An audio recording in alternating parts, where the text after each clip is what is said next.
All right, let's turn our attention to this now, and we look at the political killings, the scourge of political killings. And this is where the former ANC ward councillor in the Eastern Cape, specifically in the Winnie Madikizela-Mandela local municipality, Bethwell Mbuzi, has been sentenced to 2 life terms in prison for the murder of his political opponents. This is for his involvement in the murder of Hleziphi, Thotshe and Mduduzi Madikizela in the lead up to the 2021 local government elections. Well, let's get reaction now from the province's secretary. That's Lulama Ngcukayitobi. Mr. Ngcukayitobi, thank you very much for your time. Let's begin with your reaction. A former ward councillor of the ANC convicted in a court of law for the murder of fellow comrades. Thanks very much, Xoli, and greetings to you and all the listeners. We are very happy with the outcomes of the court, in particular the sentencing of the murderer. We can't fault a comrade when he has taken lives of the fellow comrades. So he is a murderer, and he has to be understood as such.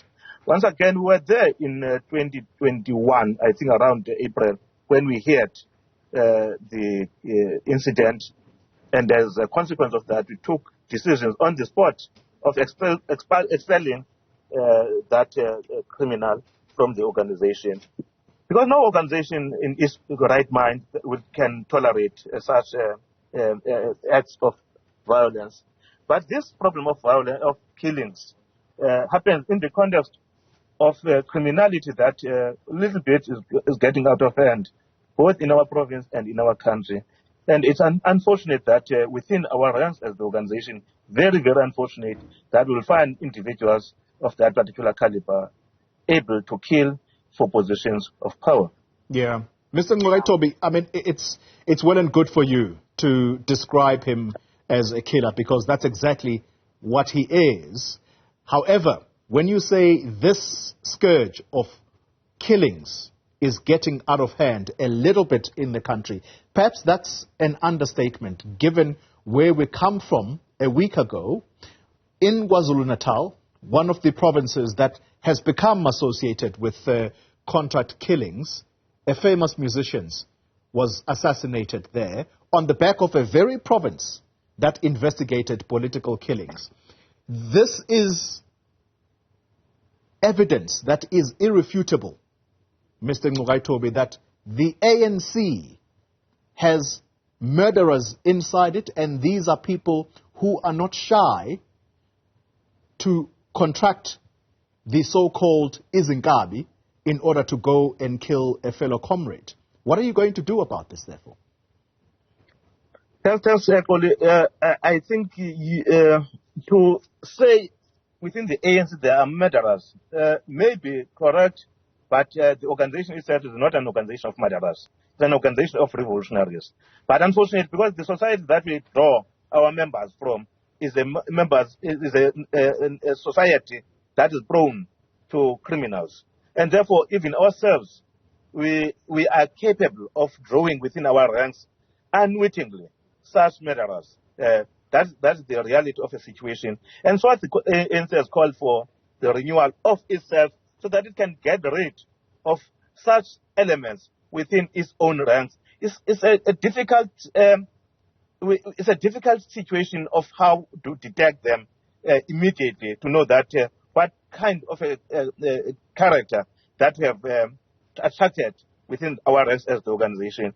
That is one of the elements. And fourth, we have called for the whole renewal of the organization so that we can be able to detect such individuals earlier in their own activities and be able to say that this is a murderer, this is a criminal, this is a person that cannot be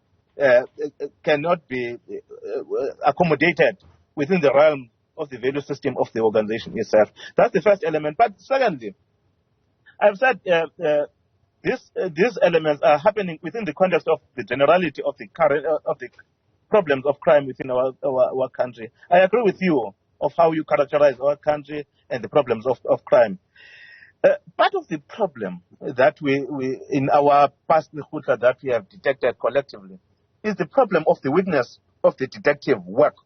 We are of the view that the problems that have happened in our country, whether we are speaking about the capture of the state using the intelligence services, have weakened the state capabilities to fight crimes. Henceforth, the call that we have made about the necessity to strengthen the detective capabilities, in particular within our own province. You will remember that the Eastern Cape was not prone to political killings. It's a new phenomenon. Henceforth, we have to have an agile capability and agile response to this particular problem of this particular criminality of people that are bought through Nkabi to kill other people. I will not speak about other provinces because it will not be helpful. But the second element that we have called on the minister, because this is a matter that is dealt with at a national level. The other call that we have made, Xoli, is the necessity to establish also another unit that will be focused on the Eastern Cape to detect all these particular elements so that we can collectively assist in dealing with this particular matter within our own ranks, get rid of the elements so that we can be able to deter even the ones that will wish to utilize this particular contract criminality in order to fight against the political opponents within the organization itself.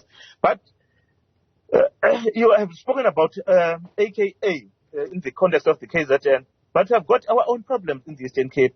You will remember that in Gqeberha, there will have been 2 mass killings in around Mthatha, Kunu, and Biki. There are also 2 other mass killings constituting about 20 meters within a period of less than a month in between. So I think we are worried, and the situation in Amazola, that's what we are calling for the police minister to have a dedicated team that will be resident in the Eastern Cape to deal with these particular matters of mass killings. But also, there is unfortunately a matter that relates to drug trafficking, which at least which adds to and fuels the problems that we are confronted with. That's what we're calling for. One, for police to do the search and seizures to ensure that we deal with arms, unlicensed arms within our province. Secondly, the search and seizures around the issue that relates to drugs. If we can't deal with those 2 elements, we'll have the seriousness of the problems. Yeah. The other third element is the mobilization of the society, in particular around the issue that relates to both unlicensed arms and the problems of the drugs. Because people know where the drugs are sold and who sells the drugs, and unfortunately, in many instances that we have followed up, police will be notified about the problem of drugs in a particular area, in a particular household, but they will not follow up. We're not certain. We can't accuse them, but we have a sense that in some instances, police are working with the drug lords. Mr. Ngcukayitobi, you have said a mouthful. And as I listened, you have moved from one theme to another, which is well and good because it's factual what you are saying. But some people are going to have a problem when you say the police and the detective work within the police is what is failing society. People are going to say the ANC is failing to do the simplest thing, and that is to look within the party because, Mr. Ngcukayitobi, being a politician, and I'm saying this because Thotshe, your former secretary, who's now chairperson, has said this himself, that being a politician is not a career. You are a community activist. And so the problem is that people have turned to politics as a career. And that's why this man specifically targeted those that he saw as opponents and eliminated them so that they don't disturb him in this path where perhaps he would have ended up becoming a mayor if he is a regional chairperson, for example. Why is it that the ANC is failing to do just that simple identification of you're here, are you an activist or are you a careerist?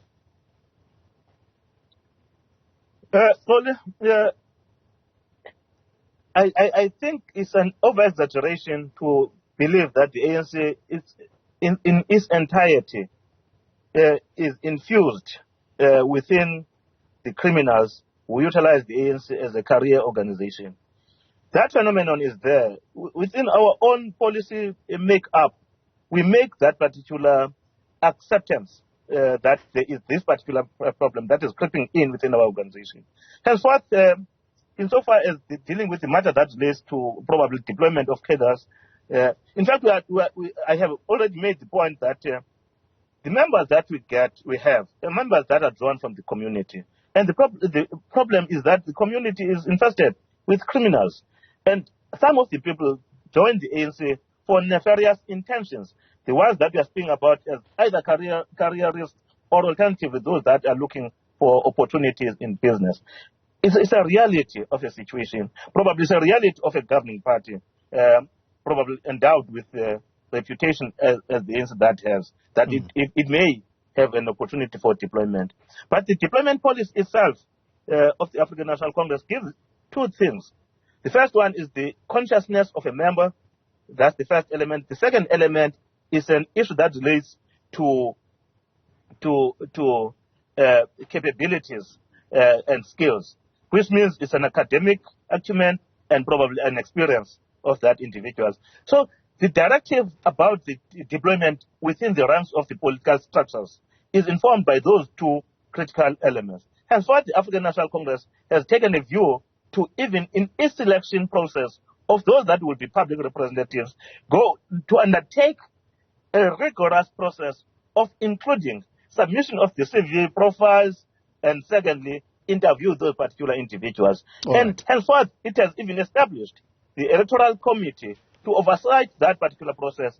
We even go to further to look at the issue of the criminal record. Henceforth, individuals have to go to get a police clearance in order to be deployed. This individual was not at the time a councillor of the African National Congress. He was just dealing with those particular matters. But there are people that even go through that rigorous process because the ANC is a bigger organization. Henceforth, we have to call for all the ANC structures to be as agile as possible as possible in order to detect these particular problems earlier on in their lives. But we have a bigger problem as a society to fight crime. All right. Mr. Ngcukayitobi, I accept what you say. But people listening are going to say, but what is the leadership of the ANC in the Eastern Cape specifically doing about this scourge of contract killings? If we turn our attention away from politically motivated killings for a moment and just look at contract killings. You have not said much, unless, of course, I missed it. You have not said much when a whole VC, Vice-Chancellor of the Thotshe University, survived what the Minister of Higher Education said was a targeted attack on the Vice-Chancellor. Why has the ANC been quiet around that particular matter?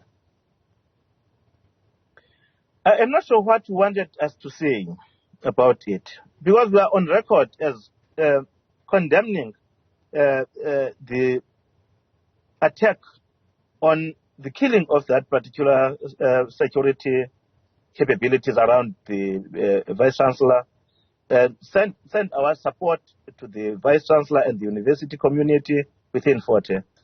But secondly, I have already talked about the problem that we are confronted with of the incapacity within the detective services. Henceforth, the call for the minister to strengthen the detective capabilities.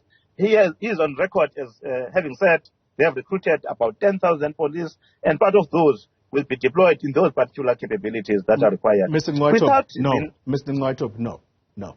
Please, yeah. Can I interrupt you? With the greatest of respect. Let me interrupt.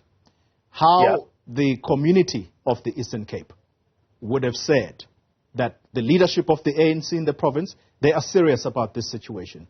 What should have happened is that the chairperson of your party, who doubles up as premier, should have stood up and said, this is a matter where I suspect my name is going to be dragged in based on what has previously happened with my trying to register in this institution. And so people are going to start connecting things that probably shouldn't connect. Let me stand up and say, this, what has happened, is wrong, and this is what I, as Premier, am urging my National Department colleagues to do henceforth.